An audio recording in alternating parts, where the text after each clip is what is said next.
It was Ibrahim's smile that got my attention.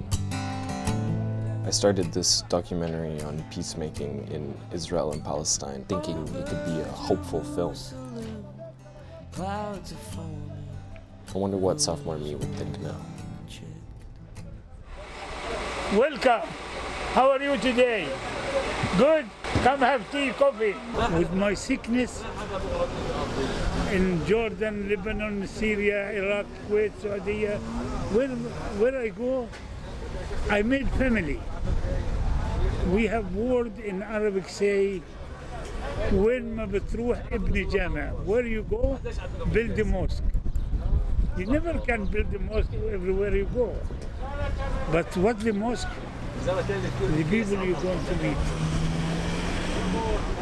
And I've been loving to bother the people.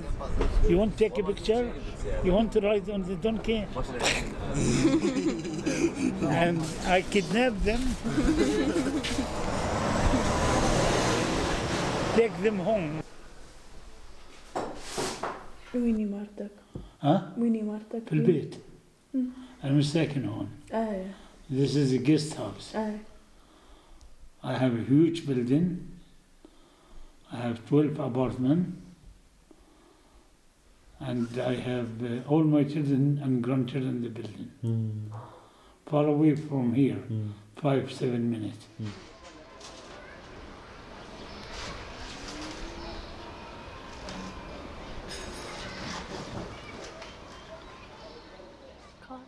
I spent a lot of time staying at Ibrahim's peace hostel, but I'm not here to tell anyone to make peace or love your neighbor.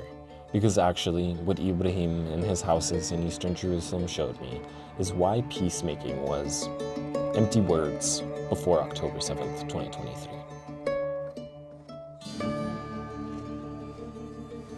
Ibrahim Al-Hawa is a Bedouin, and he's actually opened up this house not just for hospitality's sake and because of his culture and religion, but also to bring Jerusalem peacemakers together, because there's no real investment in making peace in this land of conflict.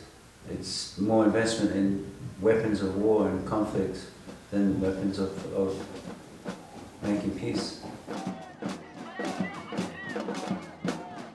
We live in under occupied, the Crusades, Canaanian, Byzantine, Turkish, British, Jordan, Israel.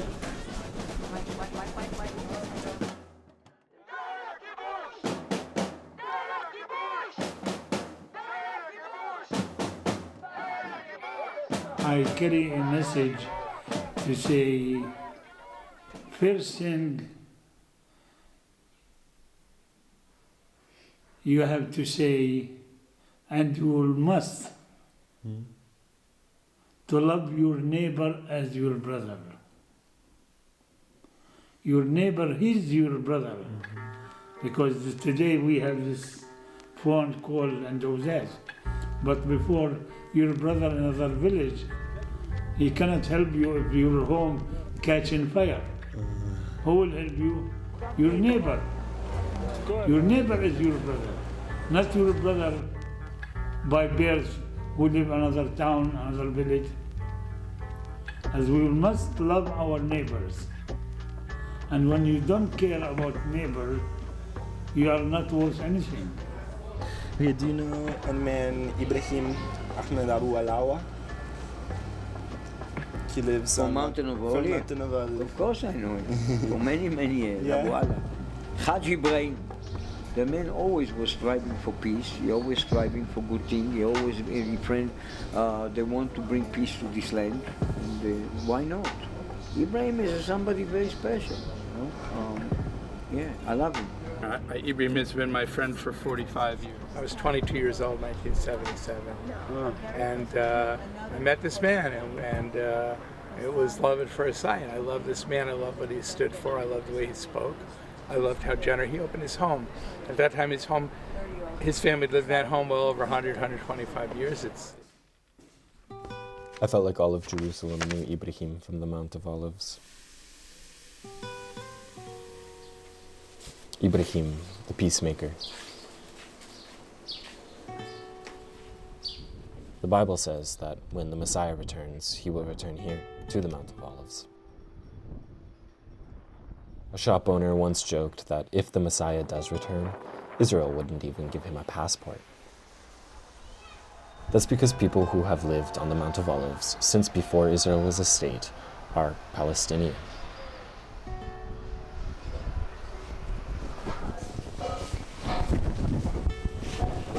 I'm sorry.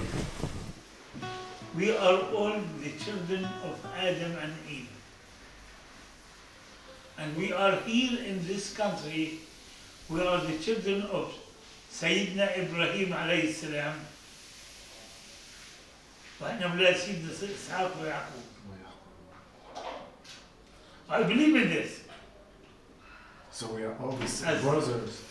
As my father been told us, if you cut your hand and his hand and his hand, It will be we have the same blood, same blood. Yeah. same color.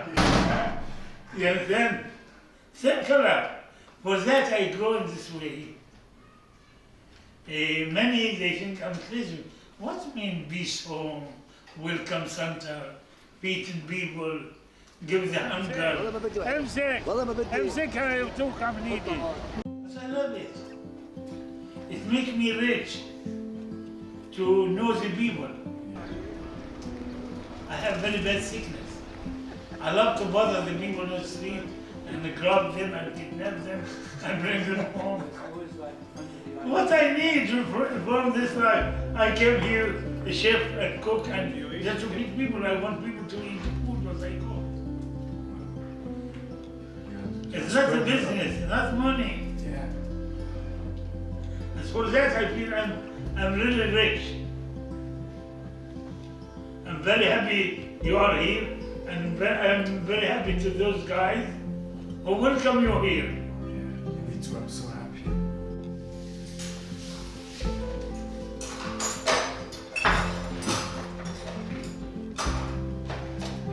Understand everything.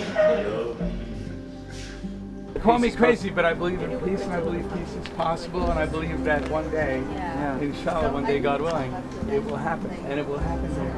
And I'd like to live to see it. You know, you think that all the religious Jews have been coming here for Thousands of years. And they all believe in the Mashiach. They all believe the Messiah will come. Yeah. So, and are they all crazy too? Messiah hasn't shown up yet. Hasn't shown up. You know? He's taking a rain check. So Jesus in English, or Jesus, or Christos, is the King of Peace. He is the Prince of Peace. And without him, no man, no matter who is he, no government, no country, not even Jerusalem, not the leader in this country, can possess any peace without him. I've been in court. I have money. I built a huge building. To build 2 floors, it cost me $60,000, $100,000 just to sign a paper. But I cannot pay another $100,000 to sign a paper to add more on the building. But I add without a permit. They catch me. You can only without permit because you need a permit. I need a permit to build. Okay. And the permit costs millions of dollars. But getting a building permit here in Israel is not just a normal civil matter, it's actually a political matter and ultimately a criminal matter. I go to court. The judge is nice.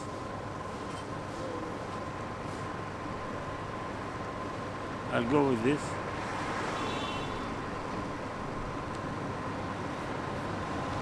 And she looked at me. She judged me with $720,000, $750,000. Wow. $750,000. I sign, I have to go to court, and I must be in a prison for a short time. He's had to build, as do many people in Palestine, illegally. And he knows it's illegal, and as a result, it usually goes to court, and then they get a hefty fine. $750,000. Wow. How I'm going to pay it? From where? If I'm still young, 20 years ago, I don't care. I will work, I will steal, I will do something to pay it. But 720,000 is not something easy when you are in 70. Yeah. No more legs, no more hair, no more eyes. You understand? I get nervous. I get upset. I just, I think I want to send the table on her or something. So I will never do it. I have respect for her, but that's what she judged me. But this don't work with this. Yeah. Was it How you want to make a peace with the country they have between you and him a wall? Never be. 750,000 shekels is insane. No Israeli would get a fine like that. And what Ibrahim's fine showed me is that the reality of peacemaking in the Holy Lands is bound by this concrete dilemma. There's always two sides of a wall. There's a good side and there's a bad side. And of course, in Palestine, we are the bad side of the wall. In other words, the other side. How can you love your neighbor in a land that is systemically apart?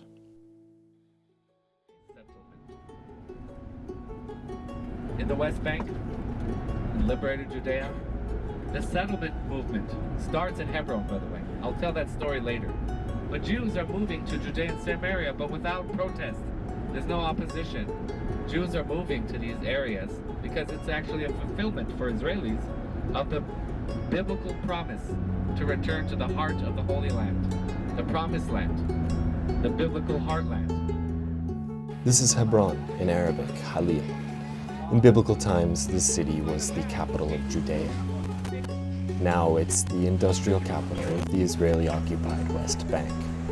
And here in the center, H2, there's this piece of land separated by walls and fences and guns that has been colonized by some of the 700,000 Israeli settlers living in what they call Judea and Samaria, the Israeli-occupied West Bank.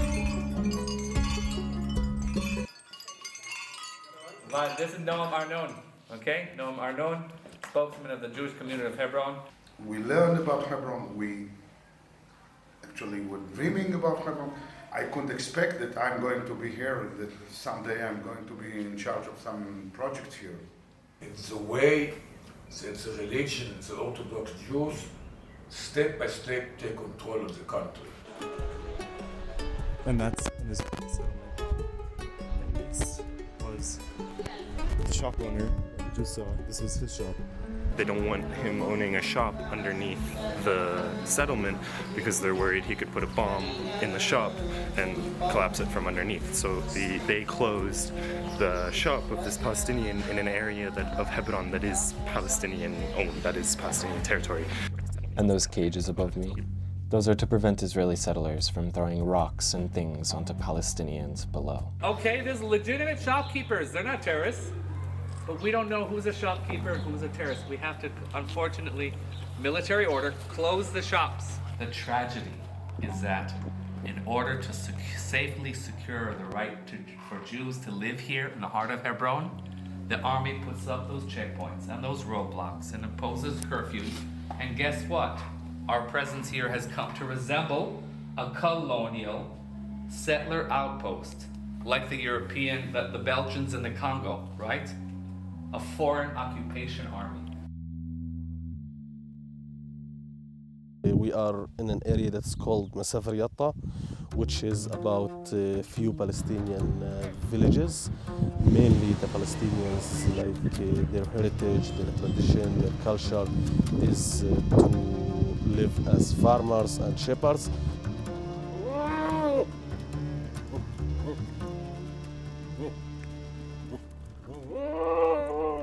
And until today, the people are doing it, but they are doing it today I mean, because the Israeli occupation, doesn't allow them to build any kind of economic infrastructure. So it's a must for the Palestinians to do as an only livelihood resources in the area. Now the Arabs that lived in this country generations used the valleys for agriculture. The hilltops were empty because the hilltops, it's not easy to settle. It's very cold, it's very windy, you cannot have water, you cannot have agriculture. So this is why most of the hilltops were empty. And how come that people are living mainly on shepherding and farming? How come that they don't use the land?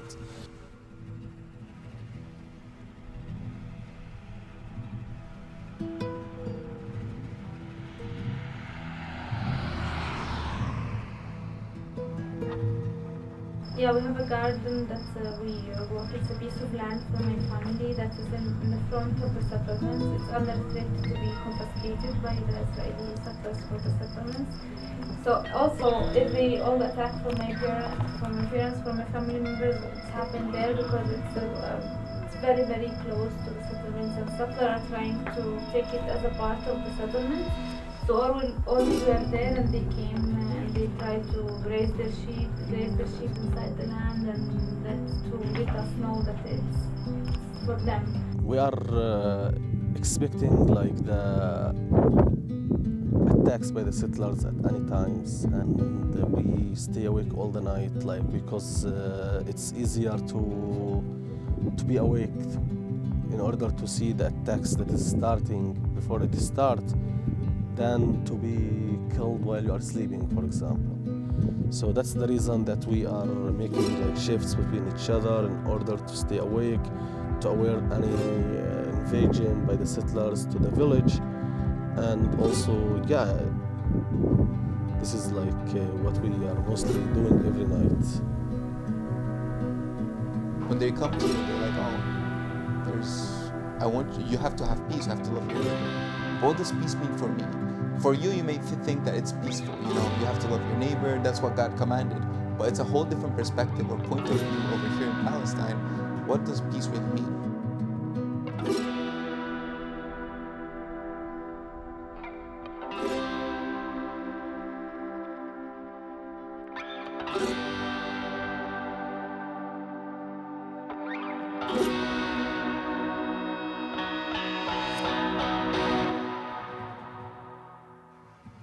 God said that nothing is more important than love. Love your neighbor, love God with everything you have in you. You know, a person bypass here, then you need to love. You need to love our neighbor, people, everyone, we need to love. No matter what they believe, what religion they have, we need to love them. You understand? This is the kingdom of heaven. And when the Lord gonna come and reign here, for many, many years, it will be a supernatural peace like that. Palestinians are denied peace in the West Bank, Gaza, and Israel. In fact, in the exact location where supernatural peace, the Messiah, should return, the Mount of Olives, this dilemma of peace abuses Palestinians. The Holy Lands are systemically apart under the same philosophies that teach peace. Yet passports, land, votes, movement, food, water, life is not granted under this peacemaking. Then Palestinians are told to love their neighbor. So if I came to you and said, yo, I'm making a documentary about peace, would you have ever agreed to have an interview? Of course not. It's a cringe, it's like the peak of cliche. If you go to Palestinians, you would, I just doubt if you would have one answer of agreeing to peace. So what is the reason behind this? Israelis have the best infrastructure, have best education, have best medical insurance, and blah, blah, blah. They have this perfect American dream, and still what lacks them is this tiny bit of security. Of course they want peace and love because it's this little tiny bit that they will just give them this perfect life. But when you go to Palestinians, they have zero, nothing. Even dignity we don't have. Away from this materialistic world, even respect we don't have. So of course we don't want peace. And there's a change in society, completely a change. Most of the government consisting of extreme Jewish, extreme, like Ben Gvir and Smotrich. There are about, I don't know how many, there are 33, 34 ministers, I don't know even all their name in the government. And about 1/3 of them are rabbis or religious parties, and which doesn't exist in any Western country where you have the religion in the government. Since the beginning of 2023, there have been massive protests in Israel against the current government. Around a month before October 7th, people were protesting judicial reforms that wanted to give more power to religious parties. The same parties that are settling in the biblical Holy Lands and oppressing the Palestinians. The same parties that are in power today.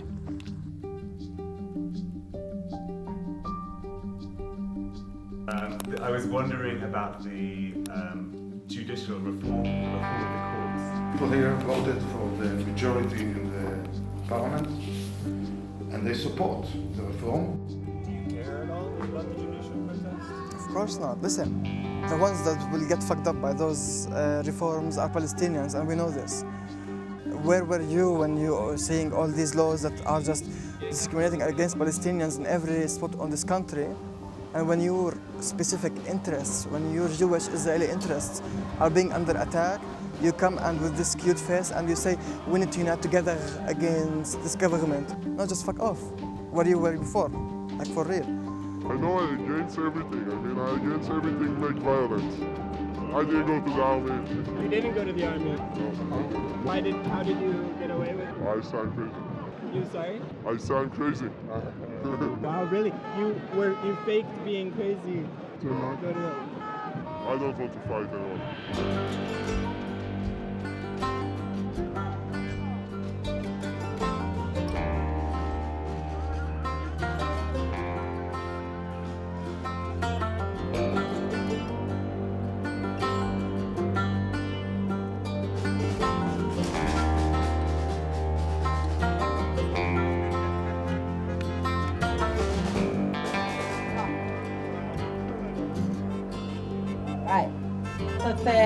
في 2021 عملت مقابلة مع CNN، وكان وقتها كان عم بتصير عنا زي انتفاضة هبة اللي بدكم تسموه، بس كنا عم نحكي لا. ففي المقابلة بتسألني، اسمها بيانا بتسألني، you know مريم, what is it that we can do different so that you can coexist and better understand your neighbors?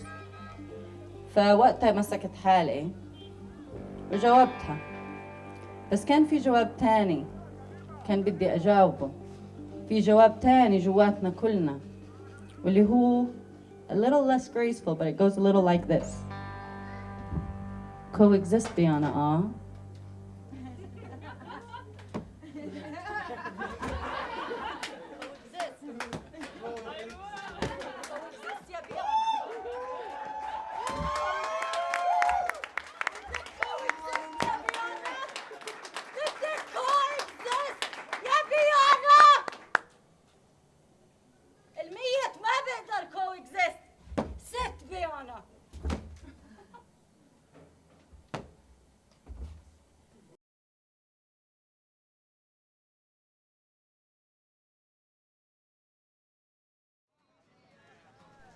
Peace doesn't mean the same thing for everybody.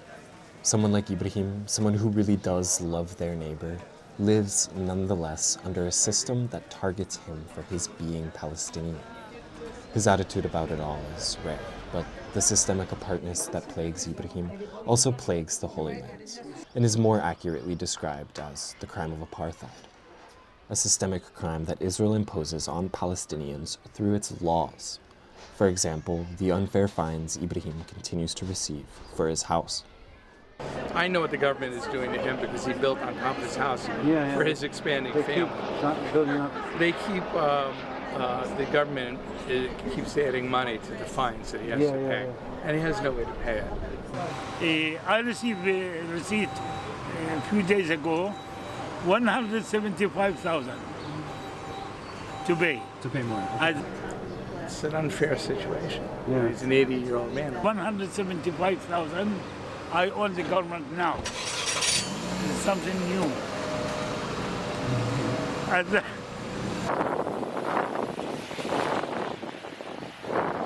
I entered America 28 times. 28, wow. Without passport. How is it possible? It's amazing. Yeah, how is it possible? How is it possible at the border? What do you say? I have visa. Oh, yeah. I get a visa from the government. And do your children are going to continue what you have done? No, I don't want them to continue. Take all my energy. My children find out how much I enjoyed what I'm doing. And once I talk to them, don't talk to me. Don't tell me when I have stroke, I've been 9 days in a coma, they want to close the house. Really? Yeah, because we bring me sickness. And they don't want me to die to think about the payment and the need and all that. What I'm doing, I don't know. And every day I have to come to this street here, talking to people, meet more people. I'm curious, because you said you've put money towards peace hostels and this sort of idea. What makes Ibrahim's different? Why has this survived? Ibrahim. Thank God for the corona. It came time to take me. My lawyer is strong and he's smart. Because I have stroke, heart attack. I've been in a coma 8 days. All the village come to say to me goodbye. I'm dying. Yeah. He doesn't know the meaning of the word now. He doesn't give up. He is a force of nature, right? And he's alive still after the health problems he's had, after the harassment of the government. Ibrahim is an inspiration, you know. As I go to my lawyer asked for a doctor to be with me in the prison because I need someone to be with me. They're still looking for a doctor to come with me, to be with me 24 hours. And they don't find it.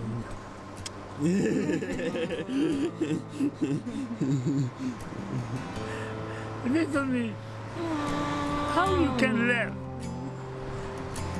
How? Who are you? You understand? What hope have we if we can't see the human in each other? When kids hit town, how much do you still have to pay? Come home and kiss them mothers. 163,000 they ask. Oh wow. Today, all the mothers in the earth, they are them hard crying.